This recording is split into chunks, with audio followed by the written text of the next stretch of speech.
Hello అండి, I'm Supriya. Welcome to my channel Supriya's pure millet kitchen.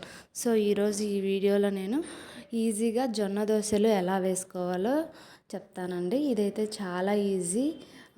ఎప్పుడు చేసినా సాఫ్ట్గా వచ్చే పర్ఫెక్ట్ కొలతలు చెప్తాను. జొన్న దోశ కోసం పల్లీ చట్నీ ఇంకా టమాటో చట్నీ, ఏ చట్నీతో అయినా కాంబినేషన్ చాలా బాగుంటుంది.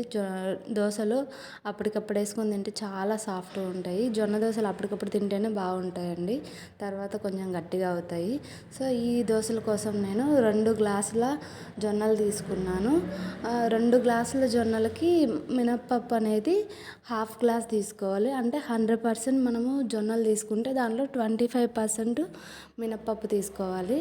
సో మినప్పప్పు జొన్నలు సపరేట్గా నానబెట్టుకోవాలి. సో ఇక్కడ నేను మినప్పప్పులో కొంచెం మెంతులు కూడా వేసి ఒక చిటికెడు నానబెట్టాను. ఓవర్ నైట్ సోక్ చేసుకున్న తర్వాత జొన్నలు ఫస్ట్ మనం మినప్పాలు మెంతులు మిక్సీ పట్టుకోవాలి బాగా పేస్ట్ లాగా.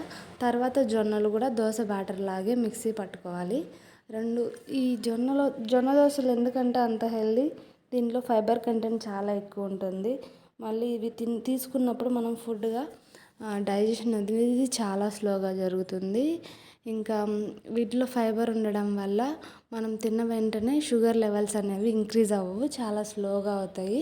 సో మనం ఇలా బాగా బ్యాటర్ని మిక్సీ పట్టుకొని ఓవర్ నైట్ అలా వదిలేయాలండి ఫర్మెంటేషన్ అయిన తర్వాత. అంటే ఇదేమి మన క్లైమేట్ని బట్టి ఫర్మెంటేషన్ అవుతుంది. ఒక 12 hours అయితే ఫర్మెంటేషన్కి సరిపోతుందండి.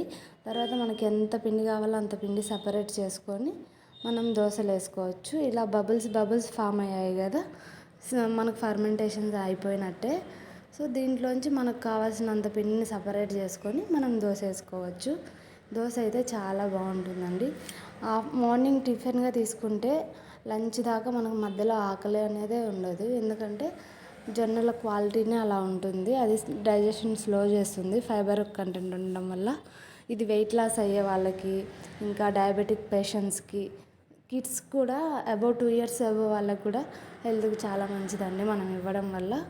సో నేను చెప్పిన ఈ పక్కా కొలతలతో మీరు దోశ వేసి ఒకసారి ట్రై చేయండి. హెల్త్కి అయితే జొన్న దోశలు చాలా మంచిది. ఇవి రోజు తిన్నా కానీ వేడి చేయదండి. ఇవి వేడి చేసేది కాదు, చలవ చేసేది కాదు, హెల్త్కి చాలా మంచిది. దోశ కూడా చాలా పర్ఫెక్ట్గా వస్తుందండి. నార్మల్ మనం రైస్ దోశ లాగే ఉంటుంది. నెయ్యి వేసుకొని తింటే ఇంకా హెల్త్కి మంచిది, డైజెషన్ కూడా బాగుంటుంది. సో వీడియో నచ్చితే లైక్ చేసి సబ్స్క్రైబ్ చేయండి. ఇంకొన్ని మరిన్ని మిల్లెట్ రెసిపీస్ కోసం, హెల్తీ రెసిపీస్ కోసం మన ఛానల్ని సబ్స్క్రైబ్ చేసుకొని ఫాలో చేయండి. Thank you for watching. మళ్ళీ నెక్స్ట్ వీక్ కలుద్దామండి ఇంకొక హెల్తీ మిల్లెట్ రెసిపీతో. మీరు చూస్తున్నారు Supriya's pure millet kitchen. I'm Supriya. Thank you so much. Please subscribe చేసుకోండి. మీరు కూడా నేను చెప్పిన విధంగా జొన్న దోశను ట్రై చేసి ఎలా వచ్చిందో కమెంట్ చేయడం మర్చిపోకండి.